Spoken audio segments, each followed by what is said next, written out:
Voilà, alors Richard, bienvenue au Zoom de patrimoine ici en Alsace. Merci de répondre positivement pour l'invitation, un sujet que je voulais faire il y a longtemps. Et voilà, alors on va parler de deux choses, de Luther et de Judenzoll. C'est comme ça? Oui, c'est ça. Et voilà. Si tu peux faire un peu, te présenter. Oui, une petite introduction. Moi, Voilà. je suis anglais et je parle français avec un affreux accent, mais j'espère que vous m'excuserez. Je suis né en Angleterre, près de Londres, et ma famille sont d'origine allemande. Ils viennent de Essen, le Ruhrgebiet.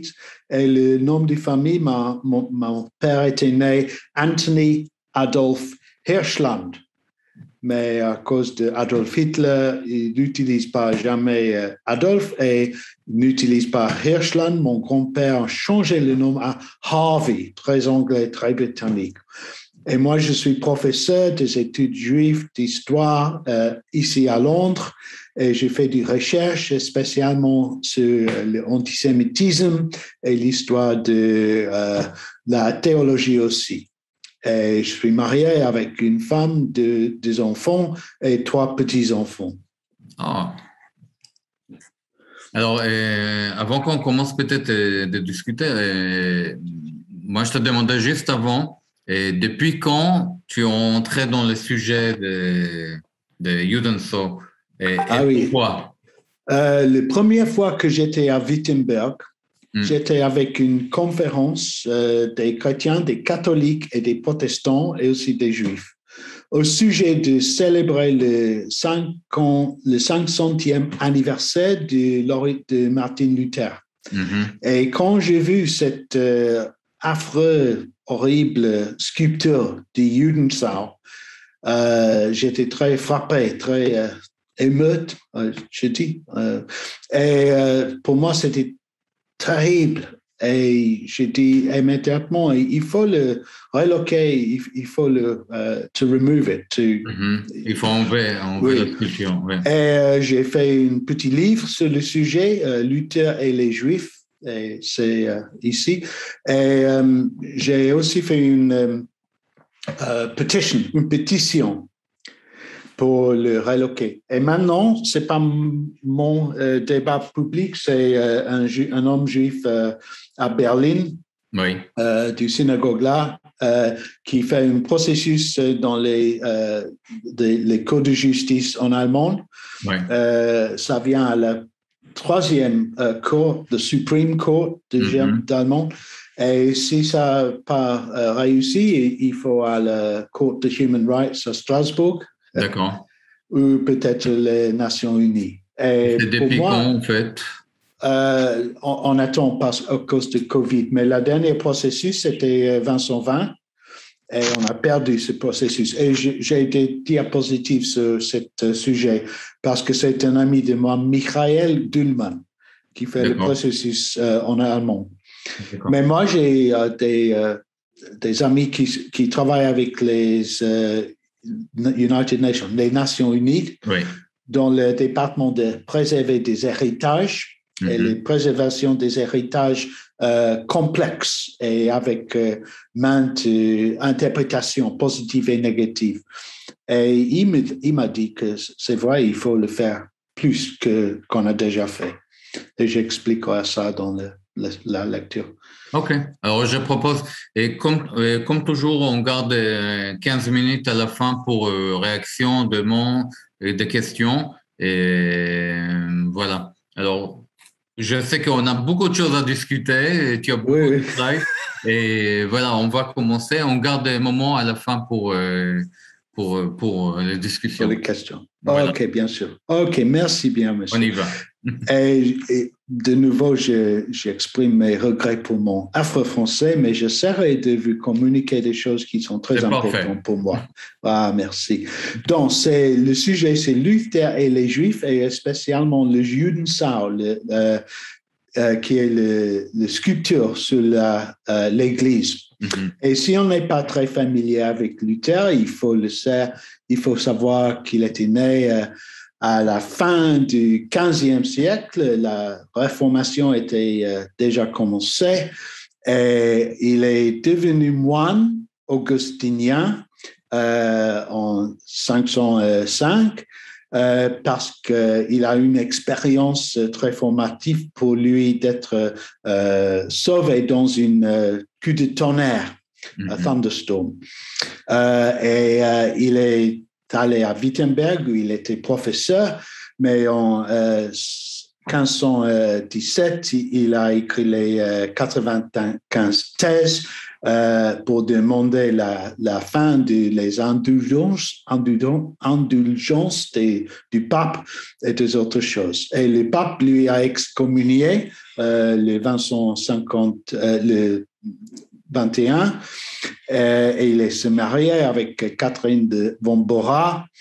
Il a écrit des grandes œuvres, le catéchisme sur l'esclavage de la volonté. Il était dans le diète d'Augsbourg pour défendre ses œuvres. Et il a traduit la Bible en allemand dans une année, le 34, et il meurt le 46. Un des plus grandes figures de l'Europe, de la Réformation, de la civilisation, on peut dire.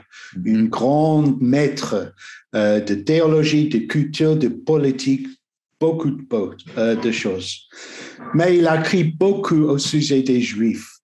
Et toute sa vie, il s'intéresse avec les Juifs, pas positivement, malheureusement. La première chose que Jésus-Christ était né juif, à peu près c'était encourageant les Juifs à se convertir au christianisme pour lui aider contre le pape. Et il espérait à ce moment que les Juifs, quand ils lurent la Bible et quand ils entendu les protestants, prédication des protestants, ils se convertissent au christianisme. Mais ça n'arrive pas. Et de plus en plus, ils étaient plus contre les Juifs.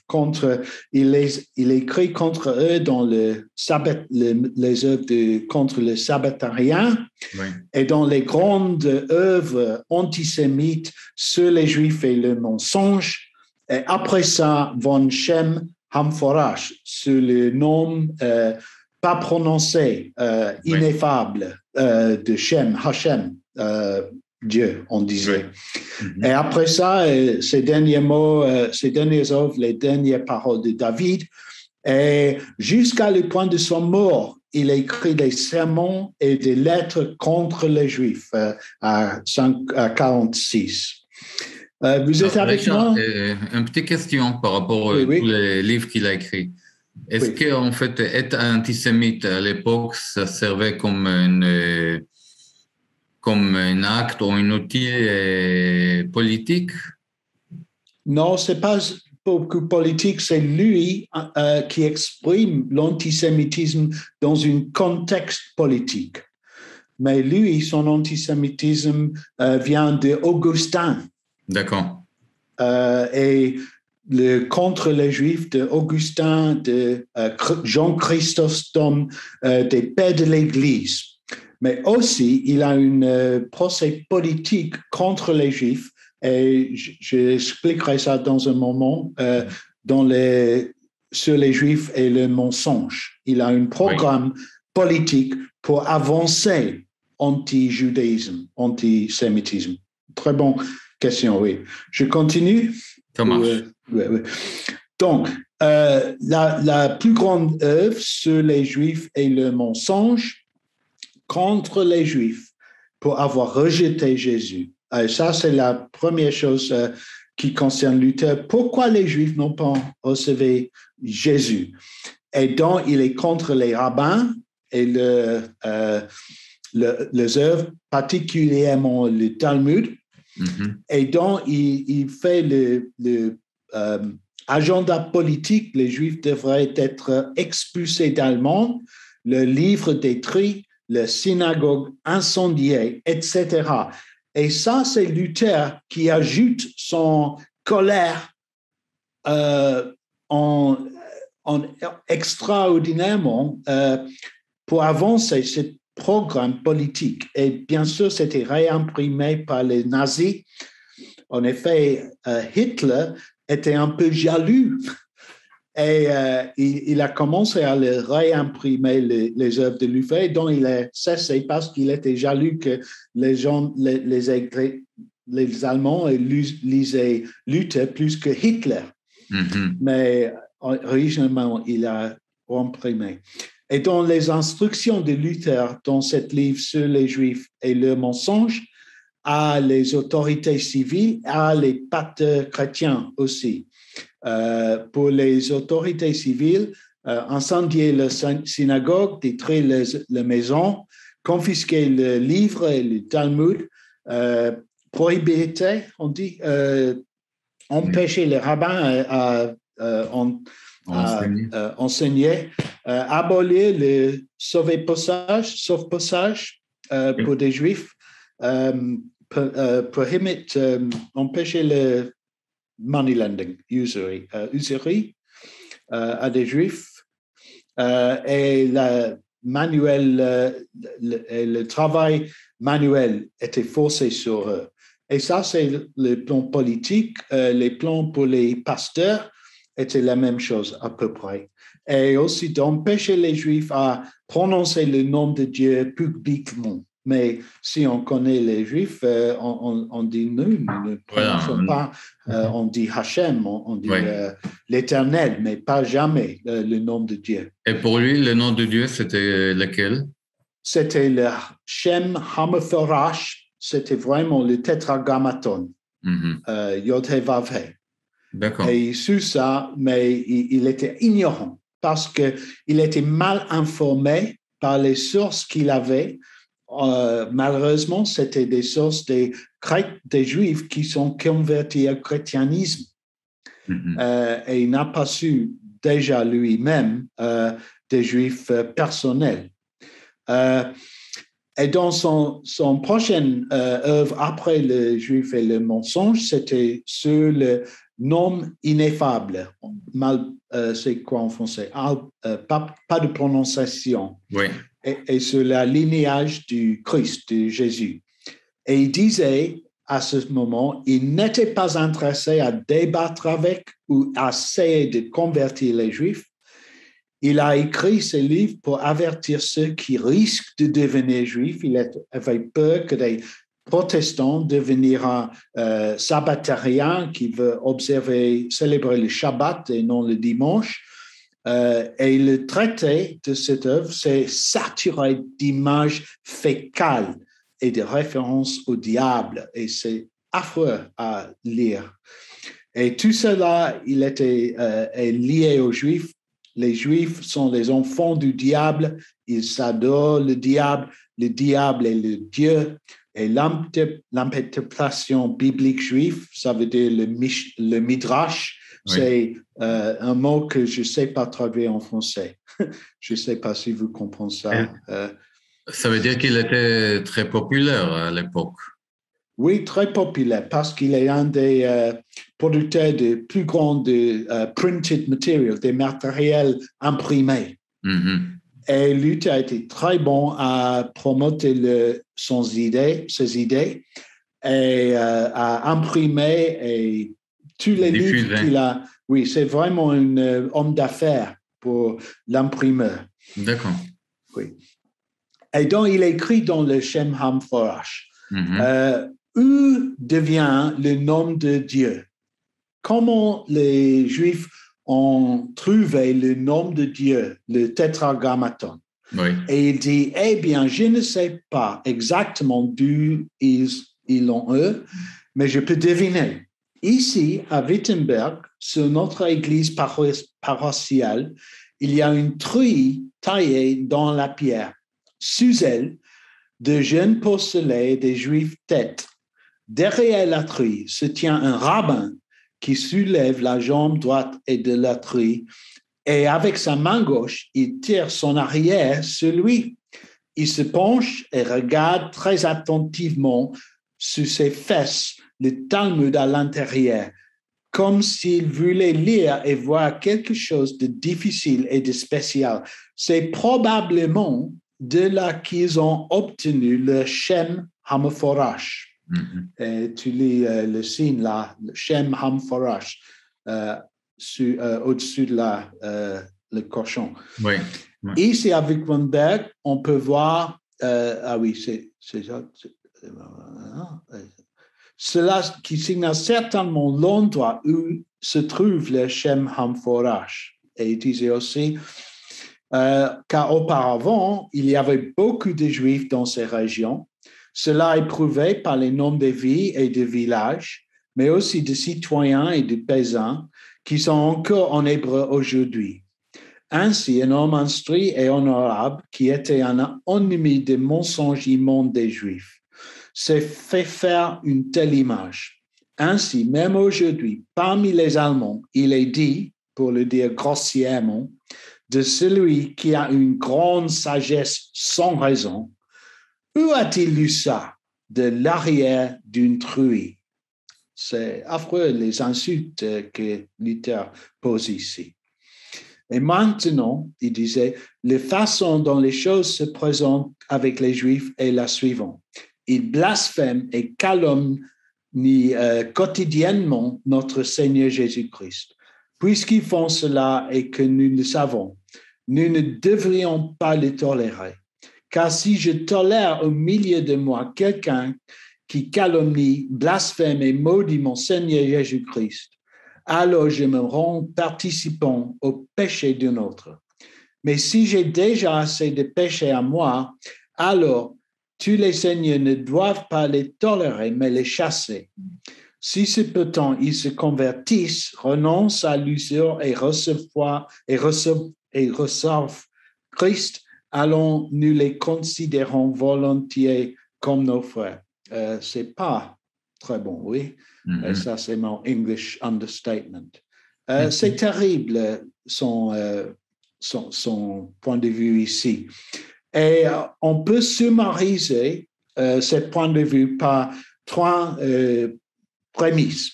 Jésus, il dit, est le Messie selon les prophéties messianiques de l'Ancien Testament. Mais les Juifs nient cela. Et les Juifs ont tort. Donc, par conséquent, ils doivent être se disputer avec eux pour les persuader et les convertir. Mais sinon, ils doivent être combattus, rejetés et tenus à l'écart des chrétiens. Et pour moi, c'est très simple. Ça, c'est son logique. Et ça, c'est pourquoi c'est si sévère et si grave. Oui. Et donc, sur le sujet de le Judenschau, spécialement, tu lisais le Monde, je suis sûr. Il y a quelques années maintenant, on a commencé à faire une pétition sur cette truie des Juifs. Et ces lignes ne sont pas extraites d'un guide touristique, les mots de Luther. Elle était écrite par Martin Luther en 1543. Et s'ils ont été récemment tirés de l'oubli, c'est parce qu'elles décrivent un bas-relief dont la présence sur la façade arrière de l'église Sainte-Marie de la ville de Wittenberg, berceau de la réforme protestante, a suscité ces derniers mois une âpre controverse en allemand.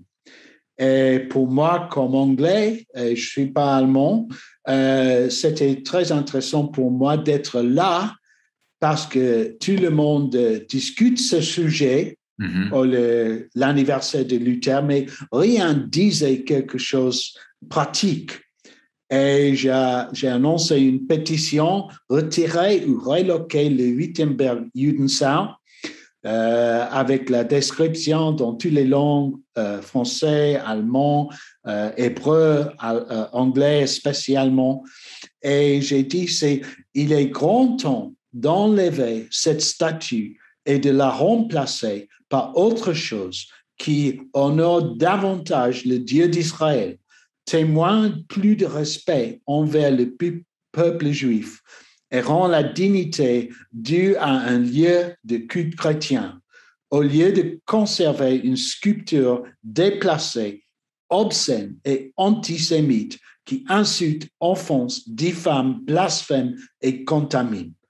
Et pour moi, c'est une chose très importante et je suis un peu émotionnel sur ce sujet, mais vraiment, il faut faire quelque chose de nouveau avec cette truie des Juifs.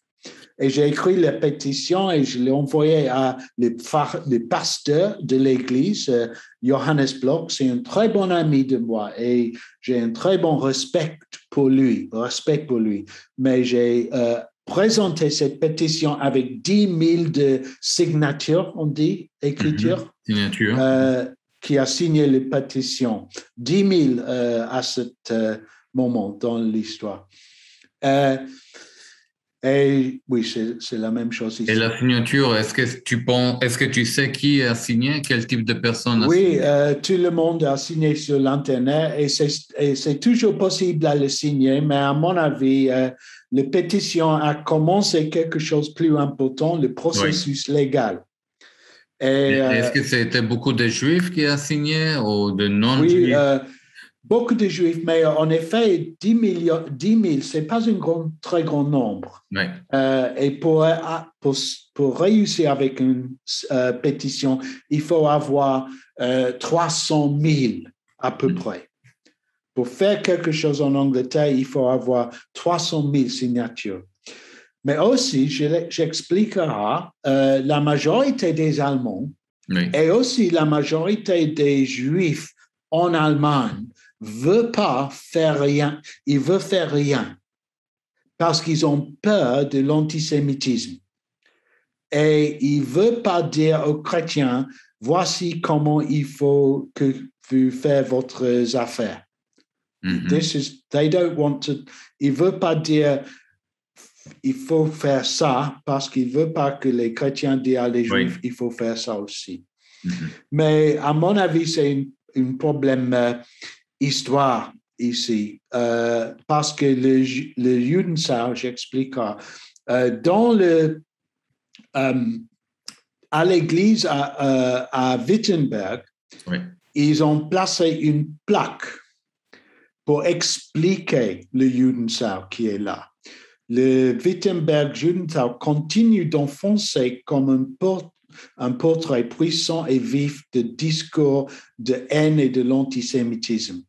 La tentative de résoudre ce problème en plaçant une explication et une plaque commémorative sur la sculpture en 98 par le sculpteur Wieland Schmeidel dessus est insuffisant. Il faut expliquer qu'en 1988, Wittenberg était dans l'Allemand de l'Est. Oui. Et l'Allemand n'était pas réuni. Oui. Et donc, c'était dans un endroit athéiste, communiste. Et c'était difficile pour l'Église à Wittenberg à faire quelque chose, parce qu'ils étaient dans un ordre communiste et athéiste. Mais il disait à 88, il faut faire quelque chose. Et il a fait cette plaque, à peu près une sculpture abstraite. Et c'est très intéressant ce qu'ils ont écrit là-bas en allemand, mais la traduction, j'espère que ça marche en français. Le vrai nom de Dieu, les calomniés Shem Hamforash, que les Juifs, bien avant le christianisme, considéraient comme presque indiciblement saint. Ce nom est mort. Je disais de nouveau, ce nom est mort avec 6 millions de Juifs sur le signe de la croix. Et c'est très intéressant, très abstrait, très moderne, leur interprétation de Luther et le Judensaat. Parce qu'il disait, c'est pas le problème de Luther, c'est pas le problème de Judensaat, c'est le problème de Shem Hammerforach. Et il disait que le Shem Hammerforach, le nom de Dieu, était mort avec le Shoah, avec l'Holocauste.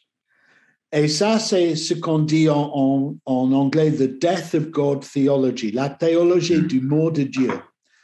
Et il y a des rabbins qui ont dit ça aussi, à peu près, Dieu est mort en Auschwitz, et il y a aussi des théologiens chrétiens qui disaient ça.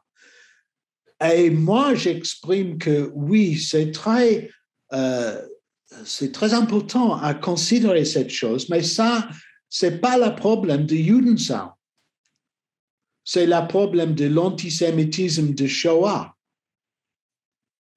Et à mon avis, il faut séparer l'antisémitisme historique de Luther et du Judensaat et l'antisémitisme plus moderne de Shoah et de Holocauste. Mais dans les mentalités des Allemands maintenant, c'est un struggle, un conflit. Oui. En allemand, on a le mot Vergangenheitsbewältigung. C'est the struggle to come to terms with the past. C'est quoi en français le conflit pour ça? Oui. Mais je continue. Et ici, c'est un article dans le Smithsonian Magazine aux États-Unis, très intellectuel, très intéressant. The hatred in plain sight, haine dans la pleine vue. Et il dit ça, que nous apprécions le fait que l'Église a décidé de faire quelque chose, expliquer et exprimer des regrets, mais ne croyons pas que Dieu est mort dans l'Holocauste. Et cela est encore une mauvaise utilisation du nom de Dieu. Et la sculpture n'est pas seulement une insulte envers le peuple juif, mais elle porte atteinte à la décence commune par sa représentation obscène des Juifs allaités par une truie et du rabbin mettant une main à sa croupe. C'est aussi un affront à un lien de culte chrétien qui devrait être décoré avec dignité et convenance et non pas avec des obscénités et des images antisémites choquantes. Et ce n'était pas moi qui a écrit ça, c'est le journaliste qui a écrit l'article dans The Smithsonian Magazine. Je continue? On continue. Oui. J'imagine qu'il y a énormément de réactions, de questions, mais on va garder ça. OK. Je continue un peu plus. Si vous êtes jamais allé à Wittenberg, c'est une très belle ville. C'est un des plus... It is a World Heritage Site, un héritage site mondial par les Nations Unies. D'accord. C'est une très belle ville, très belle église. Les peintures, etc. sont absolument ravissantes, mais pas le Judensaat. Est-ce qu'il y a encore des synagogues là-bas? Il y a une petite synagogue, mais il n'y a pas qu'une centaine de Juifs d'origine russe qui sont à Wittenberg à ce moment. Une centaine, peut-être 200 Juifs. Tous les Juifs étaient déportés par les nazis. Et maintenant, il y a peut-être une centaine, 150 Juifs d'origine russe et une très petite synagogue qu'ils ont. Mais il faut aller à la synagogue à Halle, qui était bombée, vous vous en souvenez. Il n'y a pas une synagogue officielle. Et mon proposal, c'est de bâtir un centre juif culturel pour expliquer le Judensaat et pour avoir une synagogue et un restaurant kasher et un centre pour souhaiter le bienvenu à des Juifs à Wittenberg. Il y a la rue Judenstrasse, la rue des Juifs, mais tous les Juifs étaient expulsés par Luther et donc après par les nazis aussi. Et donc, un de mes amis, Michael Dulman, c'est un juif, il est né protestant, il est converti au judaïsme pour marier sa femme en Israël, en effet. D'accord. Mais il est maintenant un activiste, il proteste contre les juifs. Et en oui, pour les juifs, oui. Et il est membre d'une synagogue à Berlin, synagogue réforme. D'accord. Dulman a de nouveau plaidé devant le cour d'appel du Land de Saxe-Anhalt à Nuremberg, le deuxième processus. Une fois de plus, un panel de juges a refusé d'ordonner le retrait de la sculpture. Le raisonnement était complexe. Premièrement, ont-ils souligné, l'Église ne contestait pas que la sculpture était offensante. Et mon ami, le Pfarrer Bloch, pasteur Bloch, il dit ça aussi. Les parties conviennent que ce relief, au moment de sa création et même au XVIe siècle, lorsqu'il a été complété par l'inscription Shem HaMeforash, servait à calomnier les Juifs. Le problème, ont déclaré les juges, n'était pas l'intention derrière la sculpture originale, mais la façon dont son message est transmis aujourd'hui.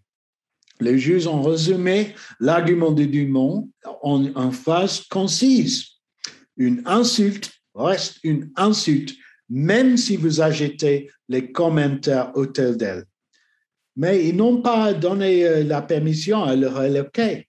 Dumont et ses avocats prévoient de poursuivre le combat. Le prochain arrêt est l'équivalent allemand de la Cour suprême, la Cour constitutionnelle fédérale de Karlsruhe, une ville du sud-ouest de l'Allemagne. Si cela échoue, Dulman a une autre option, la Cour européenne des droits de l'homme, basée à Strasbourg en France, chez vous. Ce seront les juges européens, m'a-t-il dit, peut-être qu'ils seront plus impartiaux. Qui sais-je, qui sache. Mais pour moi, oui, j'espère, peut-être. Et pour moi, c'est un grand problème parce que sinon, à Strasbourg, peut-être les Nations Unies. Et il faut savoir aussi qu'il y a une trentaine d'autres Judensau autour de l'Europe, et spécialement en allemand. Et la sculpture n'est pas seulement une insulte envers le peuple juif, ah oui, je disais ça, mais on a une liste dans l'article ici de Wikipédia, et dans mon livre aussi, de tous les autres petits Judensau dans des églises en Allemagne, en Suède, Pologne, Autriche et aussi en France et Belgique. Et on a deux en France, à Colmar et à 24, c'est Metz. Oui. Et aussi un à Belgique, à Aarschot. Et la première peinture là, c'est le Aarschot. Et donc, c'est toujours un problème pour l'Europe et spécialement allemand. Et à mon avis, si on fait quelque chose avec le Judensau à Wittenberg, les autres tomberont aussi. Et le académique Isaiah Shachar de l'Université hébreu en Jérusalem, il a écrit une grande thèse, le Judensau, un motif anti-juif médiéval et son histoire. Et il dit que le phénomène n'est pas exclusivement allemand.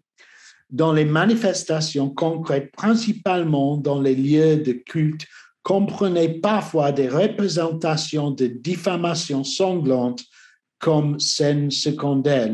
On dit ça en français, le blood libel, diffamation sanglante. C'est une mauvaise traduction peut-être, je ne sais pas.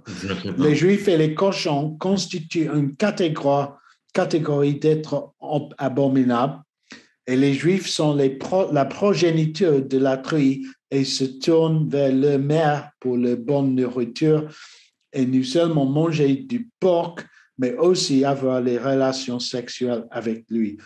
Et donc, comme tout le monde connaît, le porc n'est pas cachère. Et c'est une insulte des Juifs à dire qu'ils ont les relations sexuelles avec les porcs, les cochons aussi. Et dans blood libel, c'est l'accusation. Ici, c'est Simon of Trent, Simon de Trente, un petit garçon chrétien, et on l'a accusé les Juifs de le tuer et utiliser son sang pour le sacrifice de Pessah. Et c'est absolument horrible. Et donc, on a cette association avec les Juifs, le Judenschau and the blood libel. Et donc, je passerai avec Purcell et je vais les arguments contre la relocation parce que la majorité des Juifs en Allemagne et la politique, le système politique en Allemagne, il ne veut pas le reloquer. On peut dire reloquer. Il dit que c'est une blessure à garder ouverte. Il dit qu'il y a un grand besoin de se souvenir. En allemand, le mot c'est Erinnerungskultur. Pardon mon anglais, mon allemand. Et aussi Vergangenheitsbewältigung. C'est un grand défi à comprendre le passé. Vous ne pouvez pas blanchir le passé. Et le politiquement correct est aller trop loin si on fait quelque chose. Et nous devons le garder pour la postérité et souvenir la culpabilité chrétienne face à la Shoah et la réticence des Juifs à s'en mêler, parce que la majorité des Juifs en Allemagne, ils ne veulent pas être engagés avec ceci dans cette façon. Et toutes ces positions sont très fortes. Et à mon avis, je suis un peu dans une minoritaire dans mes opinions, mais ils sont eux-mêmes. Est-ce que ton avis a jamais changé par rapport à l'acte? Non, parce que c'est une traité avec toutes ces positions, mais en effet, je suis un peu plus activiste. Vous m'entendez, OK? Yeah. Oui. Et pour moi, il y a des arguments positifs. Il faut, j'excuse que ce n'est pas traduit en français, mais c'est l'espace spirituel qui doit être nettoyé. Et si vous allez à la synagogue ou si vous allez à l'église ou si vous allez au temple musulman, ce n'est pas un espace pour les choses horrifiques, les choses laides, les choses insultantes. Ce n'est pas comme on peut entrer dans l'espace spirituel. Et pour moi aussi, comme une pensée politique, je veux changer le discours de l'espace public. Parce que c'est sur le mur d'une église, mais c'est dans l'espace public. Et pour moi, c'est contre la loi. C'est des crimes de hate speech. Comment se dit ça en français? La défamation, discours de haine. Oui. Et c'est contre les lois. C'est contre les lois de human rights, c'est contre les lois d'allemand, c'est contre les lois d'antisémitisme. Mais il faut prouver ça dans les cours.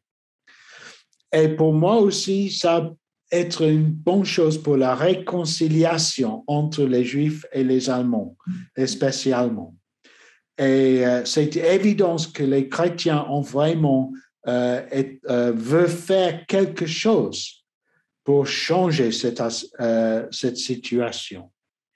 Et dans mes dernières minutes, je disais qu'il y a très grand chose ici pour discuter. Et je sais qu'il y a beaucoup d'opinions sur ce sujet. Mais à ce moment, à mon avis, c'est important de faire quelque chose. Richard, est-ce que tu peux retourner en slide avec le Playmobil? Ah oui, le Playmobil, c'est le jouet le plus populaire de tous les jouets de Playmobil. Et tu peux nous expliquer qu'est-ce qui est marqué sur le... Oui, c'est ça. Martin Luther Playmobil Toy, c'est fast selling. Ça vend plus vite que autour. c'est un petit comme Lego. On a Lego et Playmobil en France, oui. Je pense que tout le monde connaît le Playmobil. Oui, oui. Ouais. Et moi, j'ai une boîte de ces Playmobil jouets pour donner à des gens qui s'intéressent. Mais et je vous renvoyer une boîte petit Playmobil. Mais ça, c'est pour célébrer Luther, le héros de la Réformation. Et c'était long qu'on a commencé cette pétition. Mais quelqu'un a fait un autre petit livre pour le jouet de Playmobil, les Juifs et le mensonge aussi. Et ça, c'est BibleBeltBallabuster.com. C'est quelqu'un, comédien. Mais si vous êtes sérieux, il faut lire des choses aussi sur ce sujet. Et 4 livres, Martin Luther, The Bible et le peuple juif, une collection de ses œuvres. Christopher Probst, Démonisant les Juifs, Luther et l'Église protestante en l'allemand des nazis. Très important livre, peut-être aussi en français, je ne sais pas. Les Juifs de Luther, par Thomas Kaufmann, d'allemand. Et mon livre, ce n'est pas en français, Luther et les Juifs, Putting Right the Lies, corrigeons les mensonges. Et aussi un autre livre qu'on a ici, Antisémitisme, sous la direction de Étienne Lemeno. Et c'est en français, c'est avec un de vos articles, je crois. Oui, moi j'ai écrit un article dedans. Il a écrit dans ça aussi. Oui, oui. Donc. Il nous reste un peu de temps, c'est bien. Et je sais que tu as encore beaucoup de slides, beaucoup de choses à nous présenter. Oui. Et bon. Je suis très heureux d'envoyer les diapositives. Je mets à vous où je mets mon email adresse ici. Alors, je pense qu'il nous reste 10 minutes. On va laisser les paroles si quelqu'un veut s'exprimer. Moi, j'ai énormément de réactions, de questions, mais j'ai gardé ça pour plus tard. Martin? Oui, à part la Judensau de Colmar, il y a un autre aspect alsacien. C'est Rabbi Osselmann de Rosheim a essayé de contacter Luther quand il a fait sa guerre contre la guerre des paysans. Finalement, il était le Stadtland, je ne sais pas comment, l'avocat des Juifs d'Alsace et de l'Allemagne sous Charles V. Et là, il a essayé de contacter Luther et Luther a refusé de voir Rabbi Osselmann. Et ça aurait pu être une occasion extraordinaire parce que Rabbi Osselmann, comme juif, Stadtland, comme avocat des Juifs, connaissait bien la mentalité allemande et aussi bien la mentalité, comme juif, comme rabbin, il aurait pu être un lien entre le Luther et le judaïsme, tout en étant alsacien. Oui, c'est ça. Et j'ai mis ça dans mon livre aussi, que Rossem était avocat pour les Allemands, les Juifs de Pologne et d'Allemands. Il a écrit et Luther a refusé à rencontrer avec lui et en ses lettres. Et ce qui est très intéressant pour moi, je suis il est un de mes ancêtres. Ah oui. J'ai fait des enquêtes sur José de Rosenheim et je mets dans les généalogies et c'est un de mes ancêtres. Je suis il y a le fameux livre de Selma Stern, Rabbi Osselmann, l'avocat des Juifs, écrit en allemand et après traduit en français. À lire. Oui. Excellent. C'était l'avocat. Je dirais une deuxième chose, si vous permettez. Oui. Le chercheur le plus fameux, je crois que vous l'avez cité en Israël, c'est professeur Tzvi Bachar, l'université de Bar Ilan, qui a fait la grande recherche de la croix jusqu'à la croix gammée. Et là, il est opposé à votre thèse qu'on peut séparer ou qu'il faut séparer l'antisémitisme de l'Église et l'antisémitisme nazi. Parce que si on fait une recherche plus approfondie, on voit le lien direct. Avant tout, Luther comme carrefour. On voit Luther qui a amené directement Et professeur Rivka Schechter, aussi d'Israël, dans ses recherches, a écrit une thèse de Luther à Auschwitz. La théologie nationale-socialiste basée sur Luther et aussi sur Goethe, sur Faust, avant tout la fin la deuxième partie de Faust, où Faust ne paye pas le prix de son pacte avec le diable, et qu'il est enlevé au ciel au lieu de payer le prix de son pacte. Et ça, c'est avec le luthéranisme, ça fait directement Auschwitz. Oui, je suis d'accord avec vous, je ne vais pas m'exprimer bien. Je disais, c'est pas que les antisémitismes de Luther n'est pas la même chose que l'antisémitisme. Il n'est pas la même chose, mais non. Mais ce que je disais que c'est le Judenschau est différent que le Shoah. Oh, bien sûr. Oui, c'est ça. Mais je suis d'accord avec vous. Vraiment, les origines de l'antisémitisme moderne, c'est dans le anti-judaïsme du chrétianisme et la xénophobie des Moyen-Âge. Oui, je suis d'accord. Absolument. Merci. D'ailleurs, merci pour votre discours, très intéressant. Merci. Il y a une autre personne qui veut réagir?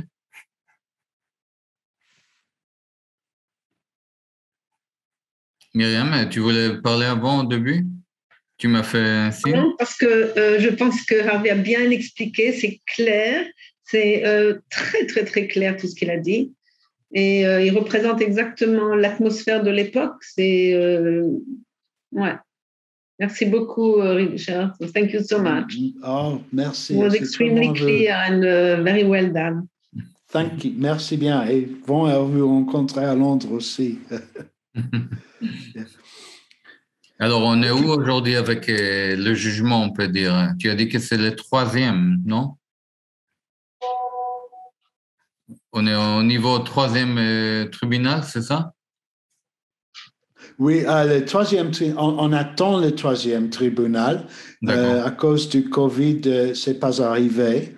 On a l'avocat Hubertus Benneker et aussi un très grand prosecutor qui va pour Monsieur Dulman. Mais à mon avis, et c'est dommage à dire, on ne peut pas gagner dans le système de justice allemand parce qu'ils ont une philosophie de Eringeskultur. Il faut souvenir les actes dans leur propre contexte. Et donc, c'est pas, it's not helpful, c'est pas utile à reloquer la sculpture. Et qu'est-ce que tu penses par rapport à ça? Oui. Et aussi, il y a un autre exemple d'une Judenschau à l'église de Kaube, je crois, en allemand.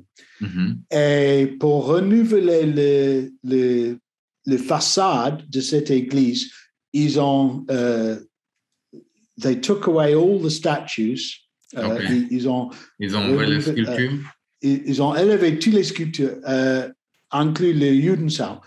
Et l'Église disait, on ne veut pas le remplacer, on ne veut pas laisser autour de l'Église.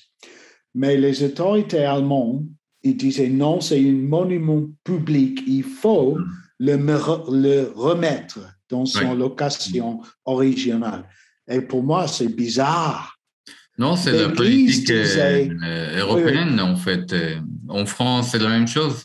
Oui, l'Église disait non, on ne veut pas parce que c'est antisémite, mais les autorités gouvernementales, ils disaient non, il faut le remettre. Ils ont pu enlever les statues de Staline et de Marx et de Engels en Allemagne de l'Est. Ils ont pu enlever Ceausescu en Roumanie. Toutes les statues ont été liquidées, mais ils ne peuvent pas liquider une statue antisémite. Oui, c'est très bizarre pour moi comme anglais, parce que les Allemands, ils disent, si c'est Nazi, si c'est Hitler, si c'est des cloches qui étaient faites avec des dessins nazis dans le apparence, their appearance, il ne faut pas avoir des peintures du nazi, mais oui, Ceausescu et Lénine, ça va. Oh, oui. Non, mais comparé à ça, c'est important quand même. Parce que si on regarde seulement au côté médiéval, Et voilà, Et on en garde France, l'esprit et en, du et en- patrimoine. et en France, on veut déboulonner les statuts qui ont un lien avec l'esclavage. C'est le Oui, même. c'est ça. Voilà, alors il faut Christophe voir Colomb, voilà, Oui. au global, tous les différents Oui, les statuts événements aux historiques. États-Unis, les statuts des confédérats et des esclaves. Mais il y a un très intéressant report of the United Nations on Oui. sites of disputed memory, des sites de mémoire disputés. D'accord. Par exemple, les Japonais et les Coréens, ils ont des mémoires disputées sur le slave labor, esclavage, travail de l'esclavage Oui. des Coréens sur les Japonais. Et c'est le même problème pour eux. Comment commémorer ces sites? En fait, on parle finalement des techniques de mémoire. Qu'est-ce qu'on doit garder et comment et pourquoi garder et pourquoi pas garder. Voilà, c'est une Oui. décision qui finalement qui est politique, mais qui Oui. va projeter beaucoup de choses vers l'avenir. Oui, oui, exactement. Bon. Terry, tu voulais dire quelque chose? Non, en fait, je voulais poser une question parce que dans une action en justice, dans un procès, il y a toujours des accusateurs et puis il y a la défense. Et donc là, j'ai bien compris que il y a le pasteur, il est pour qu'on enlève cette Judensau, mais qui est-ce qui a le point de vue opposé? Il oppose le pasteur Bloch et Oui. le cité de Wittenberg aussi, la ville de Wittenberg. Ils sont aussi pour qu'on sur le enlève. procès, oui. Et il dit qu'il ne faut pas le reloquer, enlever parce que c'est Pas notre déplacer. héritage, il faut le conserver Ça, c'est la ville. ensemble. Oui, Ça, c'est le point de vue de la ville, d'accord. Oui. Ouais. Et peut-être c'est pour continuer cette discussion. Et moi, j'étais plusieurs fois à Wittenberg. Il m'a invité à participer dans des discussions publiques formelles et aussi informelles avec tous des membres de l'Église. Et ils sont très sympas et je les aime beaucoup comme amis. Mais pour eux, ce qui est nécessaire de préserver l'héritage ensemble. Et il dit, oui, nous sommes désolés qu'il est là, mais c'est mieux s'il reste là, dans son propre contexte. Et je comprends ça. Et moi, je suis dans la minorité, je sais ça. Parce qu'à mon avis, il faut faire une political gesture, une action politique pour dire que notre État est vraiment changé. C'est un peu comme Desmond Tutu à l'Afrique du Sud, après Nelson Mandela. Et Desmond Tutu a dit qu'il faut avoir une procédure justice de restauration et il faut créer une nouvelle alliance, une Rainbow Alliance, alliance de l'arc-en-ciel. Et pour moi, c'est une political act. Je sais ça. Mais la majorité, ils ne sont pas d'accord. Et pourtant, une petite question encore. OK, on enlève la sculpture. Qu'est-ce qu'on fait? Qu'est-ce qu'on fait avec la sculpture? Avec cette sculpture dans un muséum ou dans un centre pour des études de l'antisémitisme et contre l'antijudaïsme ou le racisme, il faut le mettre le statut dans un endroit comme un musée où il est bien documenté et il est bien expliqué et on peut vraiment étudier. À ce moment, c'est 15 mètres en haut. C'est oublié par la majorité. Il marche de plus hauteur, mais ils ne le voient pas. Mais pour les Juifs, c'est toujours vachement terrible. Est-ce qu'on ne peut pas faire après, il faut mettre quelque chose de mieux sur l'Église, sur le bâtiment de l'Église. Est-ce qu'on peut pas... Pardon, est-ce qu'on ne peut pas faire un parallèle utile avec la réédition de Mein Kampf qui a été autorisée à condition, en tout cas en France, je ne sais plus comment ça se passe en Allemagne, à condition que les éditions actuelles soient des éditions où on contextualise effectivement ce qui est montré, donc la Mein Kampf ou éventuellement la Judenschau, ce qui autorise à faire des commentaires et également à montrer les erreurs qui sont commises ou en tout cas à expliquer en quoi ça peut être offensant, en quoi ça peut être faux du point de vue historique, etc., etc. Oui, donc exactement. on peut faire un parallèle utile parce que ça a été, pour Mein Kampf, il y a des décisions qui ont été prises. Oui, je suis d'accord avec vous. Il faut avoir un bon commentaire, une bonne explication, un nouveau contexte. Et si on peut faire une démonstration qu'on a changé nos avis, que les Juifs n'étaient pas comme ça, et ils le mettent dans une study center, un centre pour l'étude ou un musée avec une très bonne documentation, ça suffisera. Et on peut mettre quelque chose de nouveau qui est mieux. Oui. On a une autre, Olivier Lévy, vous voulez réagir? Oui, dans le même genre, on a les synagogues aux yeux bandés sur les cathédrales de Strasbourg et de Paris. Exactement. Qui sont vraiment très visibles. Oui, le synagogue Kaika et l'Ecclésia. Et aussi en Angleterre, on a ça dans la cathédrale de Rochester. Et moi, je serai là dans une fortnight, 2 semaines. Et il y a là quelque chose d'extraordinaire, une remembrance service about this. Je crois que le synagogue Kaika et l'Ecclésia sont pas si offensifs que le Judenschau. Oui, pareil. Oui, c'est vrai. Bon, mais peut-être que vous voudrez faire quelque chose à Strasbourg. les messages pareils. Elle a été au musée un certain temps. Elle était au musée, les deux, la synagogue et l'Ecclésia. Oui. Ils étaient au musée de l'œuvre de la cathédrale. Elle est toujours. Elle est toujours, oui. Elle est au musée, mais il y a une copie sur la cathédrale. Mais à Metz, c'est l'original même, c'est l'original qui est dans le musée. Et c'est une copie qui est sur le portail de la cathédrale. Enfin, il y est quand même. Oui, il y est, oui, c'est ce que... Oui. Très bien. Oh. Richard, merci énormément. Je pense qu'on pourrait discuter encore. Je m'excuse mon français, mais... Non, pas du tout. Excellent. Pas du tout. Merci beaucoup. Très intéressant. Merci beaucoup. Merci. Et si vous êtes intéressé, j'ai des diapositives, je l'envoie à Yoav, et aussi mon livre, c'est en anglais, mais si vous êtes intéressé, donnez un contact à lui. OK, je vais publier ça sur les... Je peux vous l'envoyer gratuite parce que c'est une bénédiction pour moi, c'est un plaisir pour moi d'être avec vous. Merci énormément. Merci beaucoup. Merci encore. Je vous souhaite Shavua Tov. On se voit la semaine prochaine. Shavua Tov. Merci, Yoav. Allez, au revoir. Merci beaucoup, Yoav. Merci beaucoup. Au revoir.